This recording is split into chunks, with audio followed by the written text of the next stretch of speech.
I'm here with Ewan McGregor, who is a former Hawke's Bay Regional Councillor and a local historian and author as well. Kia ora, Ewan, and thanks for joining me.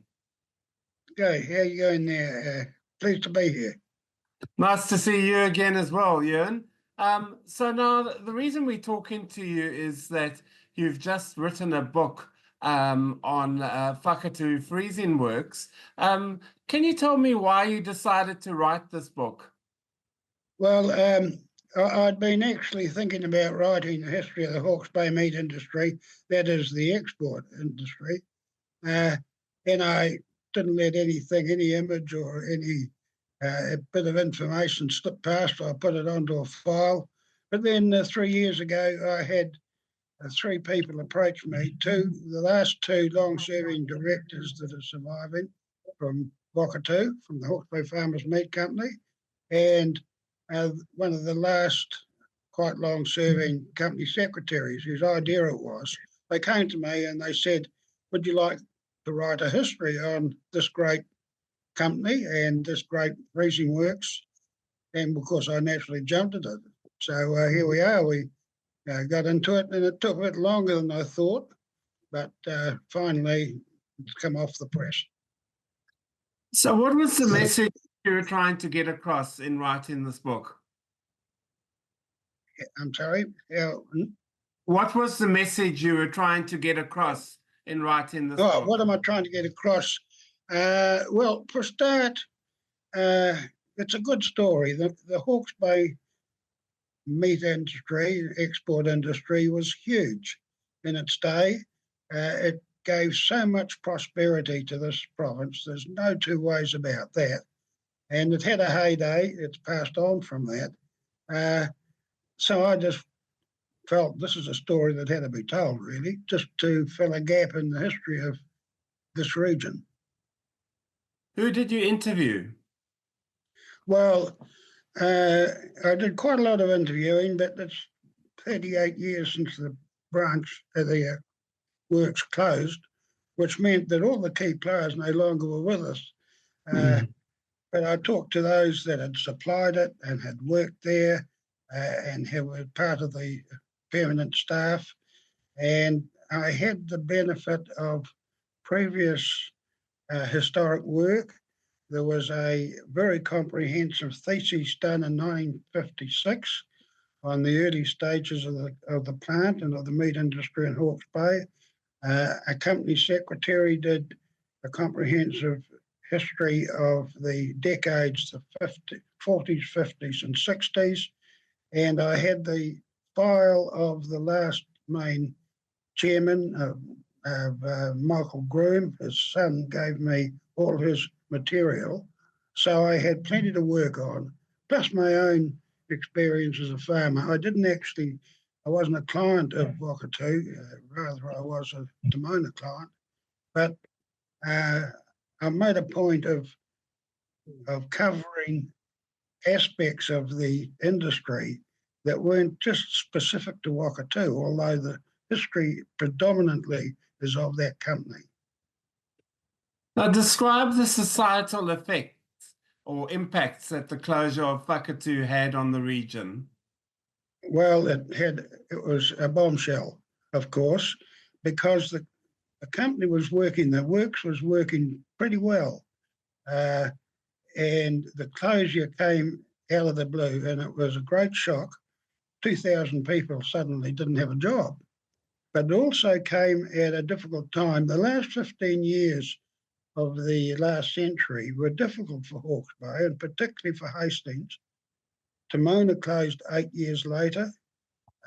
Morrison Industries closed. Farming was going through a difficult time, with wool prices were falling, and hail was affecting the orchardists. So there were a lot of people lost their jobs, and really they went on to the dole, because otherwise, well, they wouldn't have been able to put food on the table. It was a humanitarian thing to do. I think we've moved on from there to a great extent. We've still got challenges, but nothing like, I think, that period was, no doubt about it. It was a difficult time for the region. I understand that at the height of the freezing work, some workers at Whakatu with overtime could earn as much as doctors and lawyers in town. Well, they probably were. Uh, it was a tough job and it was well paid. In fact, I think we'd have to say some of the wages had reached excessive levels. But if they put the hours in and got stuck in, yes, the wages were very good. There's no doubt about that. Many say that the closure was responsible for what has become the generational dependence on the dole system for many in the region. No, well, I think that when the works closed, we had all these people out of work, and it was considered that a third of them retired because they were getting to that age. A third found other work in Hawke's Bay, and a third went to Australia. So it was difficult, but people adjusted, and we went on to other things. There are some great stories from Whakatu. Have you got one or two that you can tell us? Well, one guy told me, one of the farmers, excuse me, that had been supplying stock, and he turned up at the works just a couple of days before Christmas to see his lambs being killed and processed. And it's a pretty noisy place, 8 chains, 6 chains working alongside each other, and the mechanics making a noise, and the repartee of the workers there. It was a noisy place, and suddenly there was a power cut, and there was silence immediately. And then someone with a good singing voice, because there's a lot of Maoris, and they kept the workforce going and made a tremendous contribution. And the Maoris are very musical people. And anyway, in the silence, someone started singing the carol Silent Night. And they all started singing. And he said it was quite a moving thing. The whole of the workers at the 6 chains were singing this Christmas carol. In hindsight, do you think closing the freezing works was the correct thing to do? Closing the works? Yeah. Yes. It was inevitable. Whether it was the right works to do at the time, probably not. The thing was that there had been a great disruption of freezing works ownership right throughout the country. It was in a state of great flux, and the ownership of Whakatu had moved away from farmer ownership, which was its core feature, and it was Watty Industries now had a stake, and they had a stake in other works too. And so, well, you have to say that taking the biggest works in the country out of the picture, it was going to make available a lot of stock for other freezing works that maybe weren't doing so well. So that would have made it so difficult, because the Whakatu was really doing well. But in the long run, the big works were having their day. Stock numbers peaked in 1981 at 70 million. Whakatu closed in 1986. So it was just on the start of a sustained decline in stock numbers, sheep numbers in particular. This wasn't perhaps realised that it was just going to continue to the present day, and it's still continuing. So works were going to close, and in the triangle from Gisborne to Taranaki to Wellington, there has been, or virtually within 15 or 20 years, 29 chains were taken out. That just shows what a revolution was taking place in the industry. So Whakatu could have gone on for a little bit longer, but no, the days of the big works had passed by. Yeah. You also write about the broader industry. What are your conclusions on the current state of things in the industry? The current state of the industry? Yeah. Yes. Well, it's a revolution. And I've included this in the book. My book's in 3 stages. It's the period from 1884, when William Nelson began Timona, up to 1915. That was when Wakatu began. And then the main section of the book is the era of Wakatu and the other industries. And that was from 1915 to 1986. And then I have the third section, which is not very long, is of the industry since. And I've included that. I mean, the history of that period is yet to be written, but I've included it because it's been part of the history of the meat industry, but also it illustrates the great changes, the revolution that has changed in the meat industry. You take, for instance, Takapau, which was a satellite works built by the Hawke Bay Farmers Meat Company. They made a thorough job of building that plant. It is now a one-chain works, and it's got the largest sheep kill in the North Island with one chain, 2 shifts. That makes it really a 2-chain works. And there it is.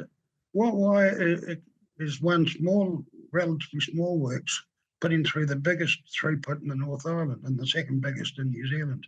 It is because it does 2 shifts. It is because the killing today is 12 months, not seasonal, to meet the off-season British market. We've got 70 markets around the world. They want 12 months supply. And I have to say, it's not impeded by continual strikes, which was a major factor, which I reflected in the book of the industry, particularly in the post-World War II years. Strikes were really a great impediment on the industry. So if someone wants to order your book, what should they do? Well, we're having a book launch at Off the Track, which is Havelock Road, at 11:30 on the 21st of November. But my wife, Cynthia, has done a great marketing job. She's put up with me writing it, and now she's doing good work in marketing it. And it can be purchased by going onto this email site. The email address is wakatubook, that's one word, @gmail.com. Excellent. And Ewan, what is your next project after this? Well, I've actually written it. I went through a little bit of where my motivation on this book, but there were a few problems. In the middle, I sort of lost my motivation a bit, and it followed as the time of Cyclone Gabriel, which was just a huge hit, as we all know, to Hawke's Bay. I thought I'd write a history of the floods of Hawke's Bay. So I wrote that, and then I thought, why just the floods? What about droughts? What about hail and frost for the orchardist? So I've called it climate's what you want, weather's what you get. The weather hits that have hit Hawke's Bay since European settlement, and I've virtually written it. But I put it on hold in the last few months while we got this one off on the go and finished it, and then we've done that. So perhaps I'll put more time into that one too. There's always something that I've got all sorts of books I'd like to write, and I'm going to run out of time. Yeah. Well, we look forward to reading them. Thank you so much for your time, Ewan, and all the best. Really appreciate your time. Been my pleasure.